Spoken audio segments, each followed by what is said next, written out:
అంటే మందుల సామేలు దళిత వ్యక్తి కాదన్నట్టుగా ఇందాక ఒక ఆరోపణ చేశారు. మీ దగ్గర సాక్ష్యాలు ఏమున్నాయి? ఇప్పుడు తీస్తాం కదా ఇప్పుడు ఇప్పటి వరకు ఆ అవసరం రాలేదు, రైట్? ఇప్పుడే కదా అవసరం వచ్చింది. కాబట్టి ఈజ్ అ క్రిస్టియన్, ఈ మ్యారీడ్ చర్చిలో పెళ్లి చేసుకున్నాడు. What it indicates? మరి గతంలో ఏముండే, కన్వర్ట్ అయిన తర్వాత ఏమైంది, మరి ఆయనకి ఏ సర్టిఫికేట్ ఉండాలనేటటువంటిది చట్టం ప్రకారం పోదాం, రూల్ పొజిషన్ ప్రకారం పోదాం ఇప్పుడు. కాబట్టి నాకున్నటువంటి సమాచారం ప్రకారం ఆయన చర్చిలో పెళ్లి చేసుకున్నాడు అనేటటువంటి ఒక్క ఆధారం సరిపోదా? చర్చిలో హిందువులు చేసుకుంటారా? మరి సర్టిఫికెట్లో ఏముందో చూడాలి కదా ఇప్పుడు. కాబట్టి దాని మీద ఇప్పుడు కార్వాయి షురూ అవుతుంది కదా. ఇప్పుడు లీగల్ ప్రాసెస్ ఏంది, నేను ఒక సుప్రీంకోర్టు న్యాయవాదిని, నేను ఒక ఎక్స్ బ్యూరోక్రాట్ని, భారతీయ జనతా పార్టీ కార్యకర్తని.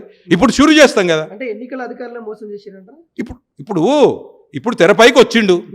ఇక ఆయన చేసినటువంటి ఇసుక దందాలు, ఆయన వైన్ షాపుల దగ్గర వసూలు చేసినటువంటి దందాలు, ఆయన ఏమేమైనటువంటి అంకచండాలము పనులన్నీ చేశాడో, రైట్, అన్ని తెరపైకి వస్తాయి ఇప్పుడు.